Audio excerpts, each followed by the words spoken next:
let's continue.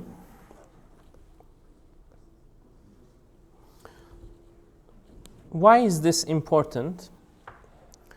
Well, as you can see, if you want to put two electrons into the same orbital, two electrons in one space, let me call it that, then it has to be at a singlet state. Right? Something that we show like this. So that's why when we talk about atoms, for example, like when we fill in p orbitals, we put up, down, up, down, up, down, right? We cannot put up, up together because then the wave function, the total wave function is not anti-symmetric, right? So the fact that total wave function, many-body wave function needs to be symmetric automatically results in the Pauli exclusion principle, right? And this is very, very important, Pauli exclusion principle.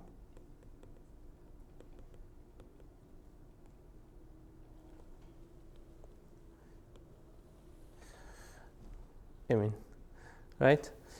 So what is Pauli exclusion principle?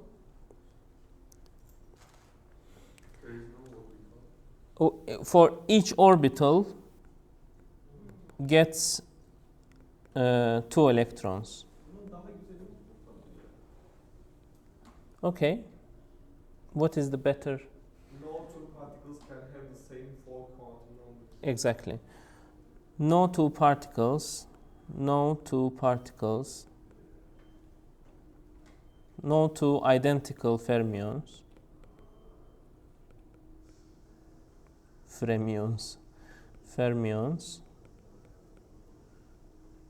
can have the same quantum numbers.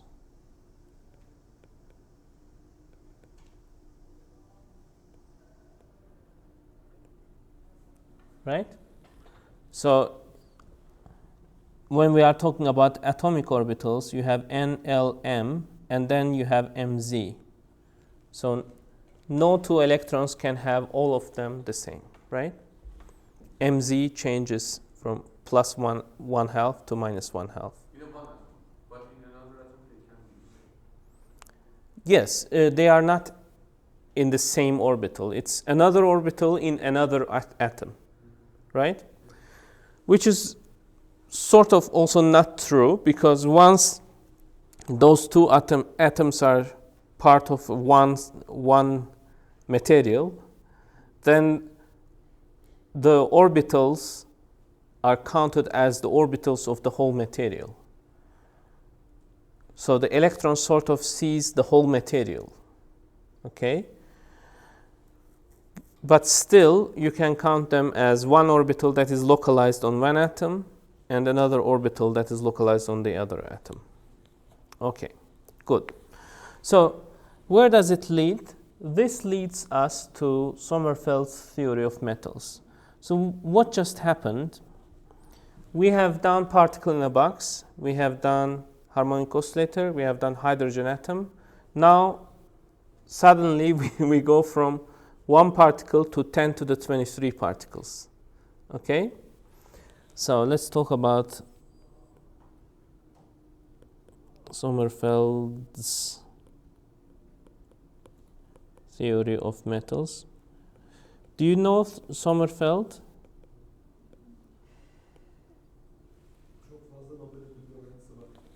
Yes, that's his thing.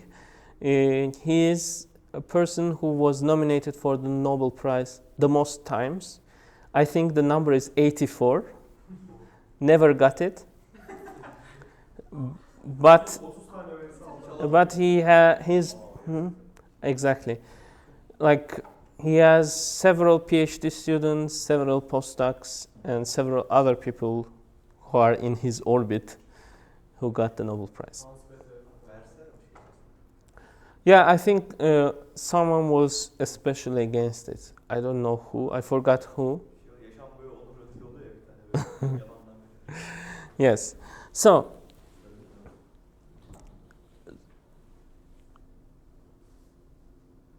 here is how Sommerfeld thinks of metals.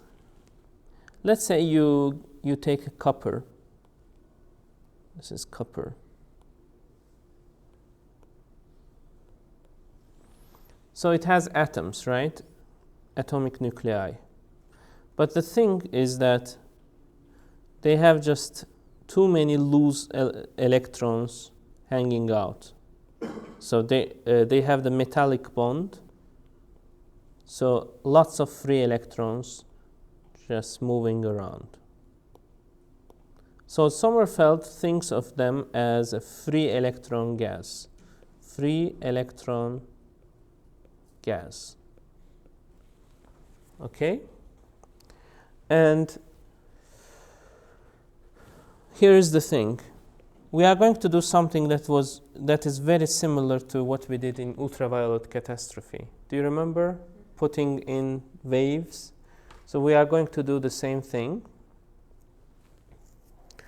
So by keeping in mind that we have Pauli exclusion principle. So Pauli exclusion principle tells you that if you have certain levels, you can fill them only 1, 2, 1, 2, 1, 2. So each spatial level can be filled by 2 electrons at most, right?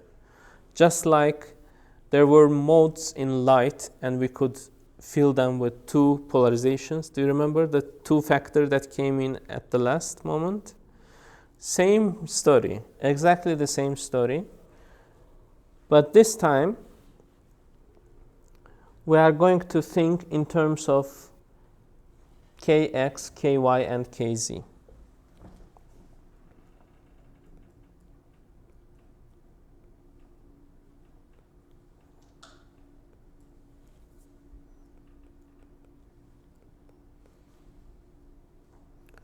Okay, so we can start by putting in this wave function. Do you remember this? 1, 1, 1, which is like an electron. That's why I said that electron actually sees the whole material.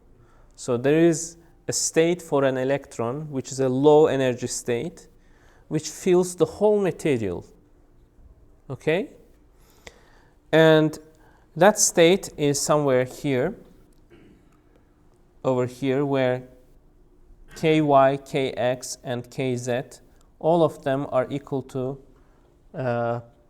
pi over L, right?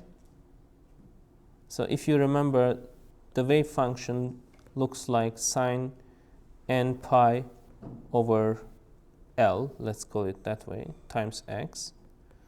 So this part will be our k, right?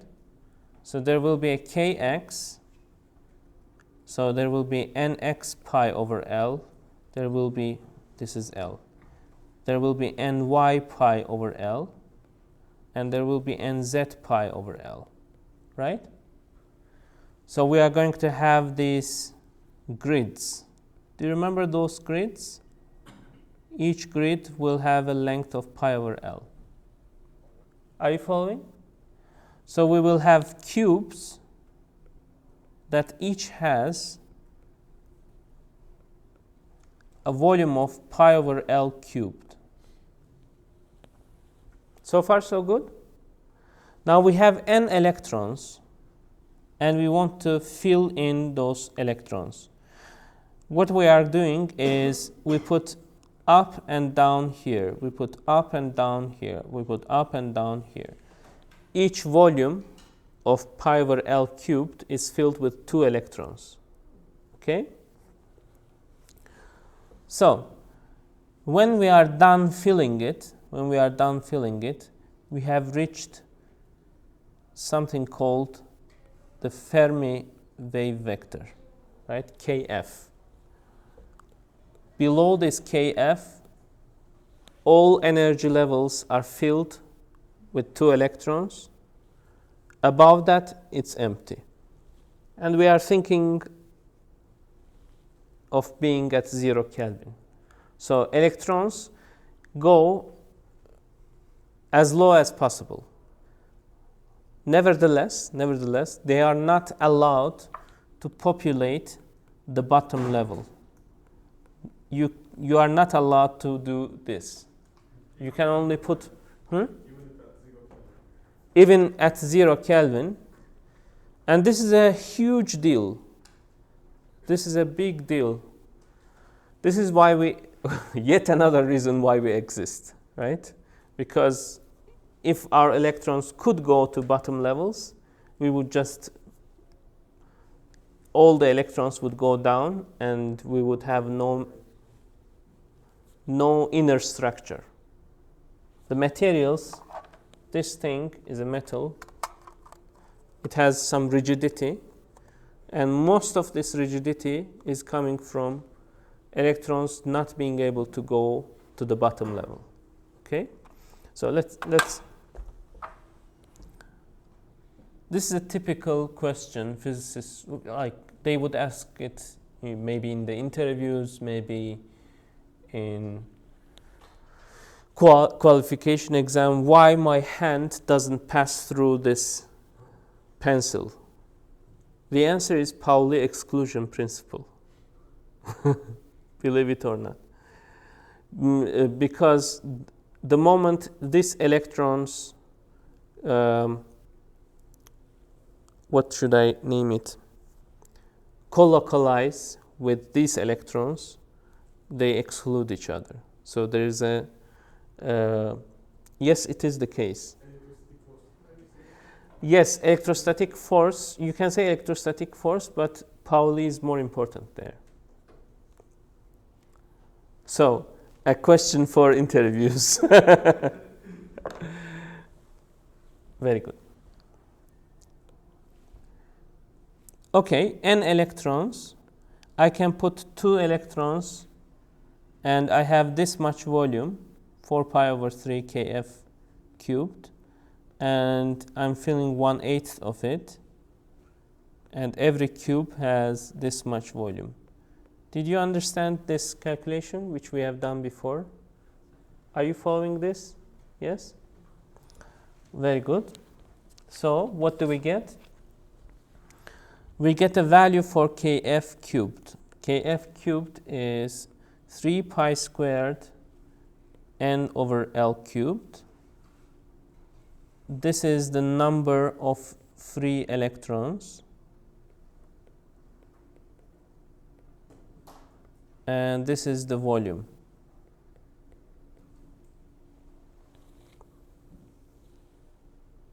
So, what can you calculate? You can see that the Fermi wave vector is 3 pi squared rho to the power of 1/3. Do you see that we are going from something that we see outside, like density of electrons, right, to something microscopic, Fermi wave vector. Now we can calculate the energy.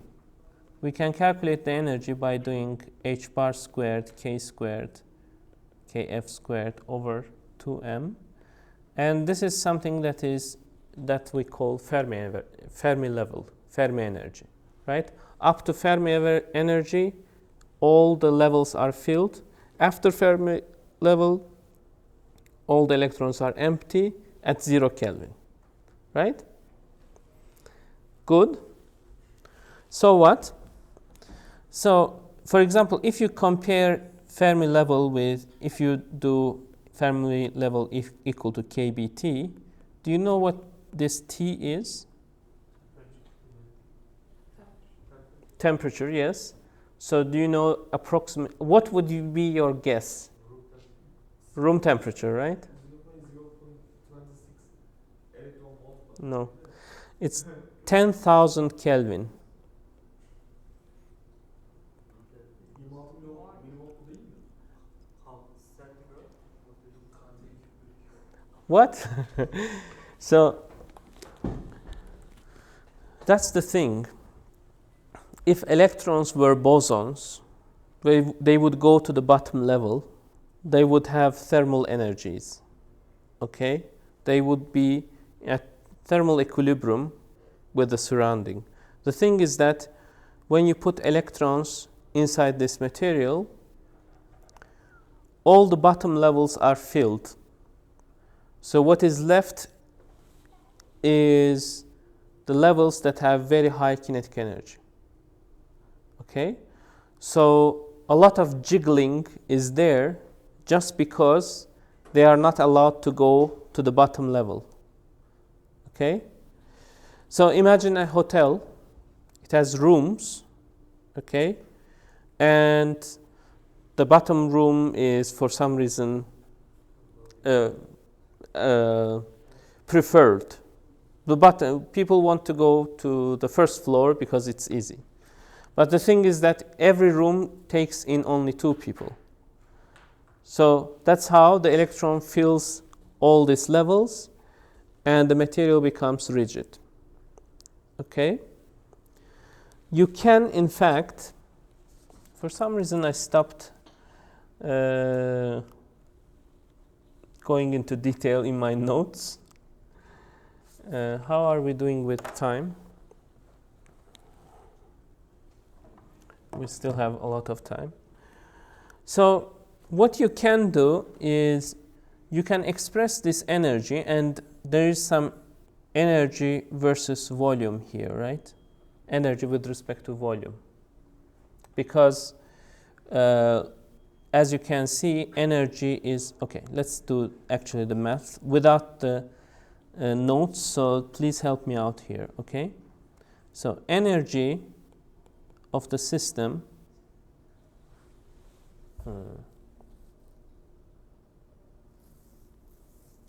so this is just the Fermi energy, but I can calculate the E total of the system by integrating the energies of all these electrons, which I don't have in my notes right now, okay?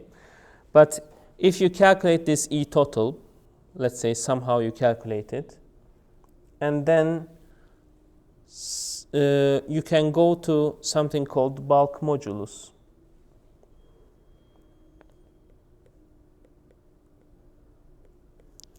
And you can show that, I'm just writing whatever I have on my notes. It's 5/3 del E over del V. What does it mean? So if you take this whole system, it has a bunch of electrons, it has some total energy. If you shrink it, do you expect energy to go up or down? Up, right? So that's why this is going to give you a negative number, okay? So the amount of increase in the energy as you shrink the material will give you its rigidity or its bulk modulus. Bulk modulus. Is bulk modulus Young's modulus? Mechanical engineers? No. How are they related? I think Young's modulus is with respect to a certain surface. Young's modulus is the elastic stress over strain. Yes, and what is bulk modulus? There is no bulk modulus. Mechanical engineers. Bilkent University mechanical engineers. Hocam da giriyorsun da ne? Konsolda her şeyi giriyorsun. İlk çekirdeğince şey. Bulk modulus.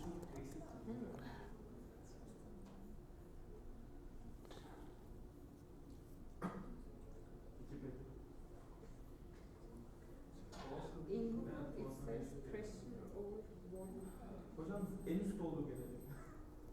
Hmm? So there is a relation in this. Yes. Poisson ratio? Bulk. Okay, let's see. Other moduli. The shear modulus describes the shear. The Young modulus describes the response to, okay, lengthwise stress. Okay. So bulk modulus is its response. So it is related to Young's modulus. Okay.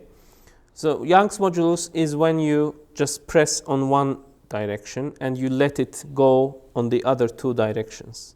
Okay. Bulk modulus is when you press from all sides. Okay. Let's assume an isotropic material. Why is that one? Just assumptions because. Yeah. So I believe they are connected. So Young's modulus is, let's say, 3/5 times bulk modulus or whatever. Should we go to ChatGPT? Yes. Bulk versus Young's modulus. Young is the ability to resist the change in length, but the ability to material resist change in volume. I think it's 3 times Young's modulus.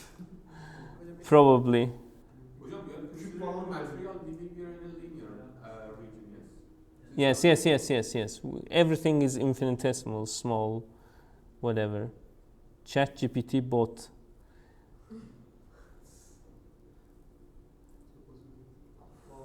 Hocam bence küpü falan bu. There is formula. Hmm. Modulus is equal to E over 3 times 1 minus 2 Poisson ratio. So it's just. Okay. So bulk modulus and Young modulus and Poisson ratio are related. Yes. Good. Okay. So what? The point is that when you do all this theory and figure out a bulk modulus, it accounts for the bulk modulus of metals like 80-90%, which means that when you have a metal, for example, and it's rigid, it's just 80-90% of its rigidity simply comes from Pauli exclusion principle. Okay? That's the message here. So you want to put electrons, or let me just call it a fermion gas, in a balloon. It just doesn't, it becomes like a metallically rigid. Okay? Okay, so the material behaviors are totally related to the, electron level of energy. Of course, absolutely. So we shrink the, volume of, for example, in metals like Yeah. iron, but in soft materials, for example, in polymers or so, this region is. Yeah, so that's a different story. So to discuss this, we need to discuss bonding. So there are different bonds. So let's talk about bonding. There are different kinds of bonds, right? There is a metallic bond.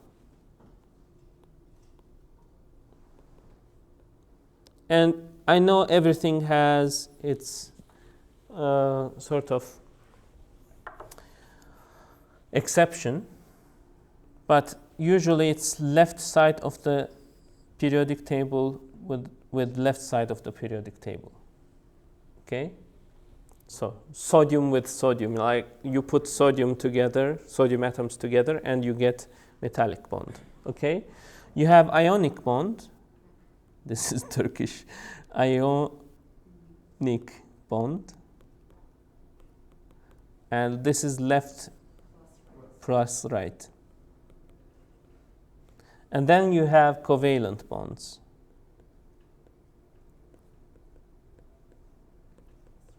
Right plus right.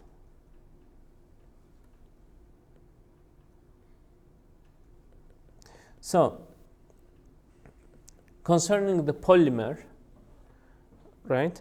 For the polymers, it's mainly covalent bond. So it's a different story.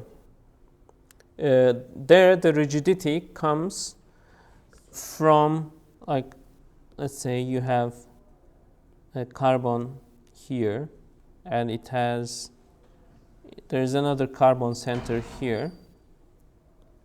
They basically share electrons like this. And this needs to be on singlet state, by the way. Okay? You know the story of two levels, atomic levels, making bonding and anti-bonding, or anti-bonding, that's also fine. So this will be the singlet state bonding. Okay? Are you with me? Do these things look familiar to some of you? Yes. You know, but this theory is true for, I think we can calculate, this bonding and anti-bonding, bounds for the first and second row of the periodic table. For example, we can discuss why we don't have a helium bonding or so, but I cannot see, for example, for this row. Very interesting. So why this one didn't go out, and why some of the lights? I like this. Right? A movie watching scene. He said I cannot see, and some. You cannot see what? The bonding? You forgot your question. What was your question? Helium. You can figure out it for helium, but for silicon, for example, you can't. We can, but it's so complicated, I think. It's very complicated. So, but people didn't just say, "Oh, it's very complicated. Let's stop doing science or anything." I mean, we have nice theories to figure it out. Nice theories and nice codes. So nice that, as I mentioned earlier, I can just take silicon atoms, put them on a computer, okay, and ask what is the bond length. I get 1.7, let's say. Experimentalist gets 1.7. Like, it's that good. All right. So in this particular case, the rigidity has other parts as well. So what happens is that it's not as dense as metals. So metals are dense, and electrons start squishing each other. So Pauli exclusion is the main actor there, right? But for a polymer,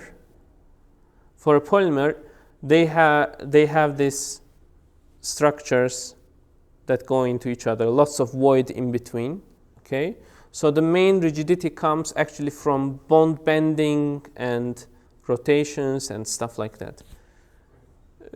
It's like the thing itself, it's like making a material out of a bunch of wires. You put wires together, the wires themselves are rigid because of, again, Pauli exclusion, but the whole material has different property because it depends on the macroscopic property of the wires, like how they bend or whatever. And since we have multiple of these wires, Yeah. we have void. Yeah. So for example, a carbon fiber, which is a lightweight but very rigid material, right? Nanoscience, nanotechnology. So you have lots of void there. So basically, what we realized is that, okay, I can have the same rigidity, but not due to Pauli exclusion, but due to rigidity of the bonds, and make a lightweight material, but still strong. Okay. Should we stop here? And next time we discuss molecular orbital theory, so we understand these covalent bonds and stuff. Okay.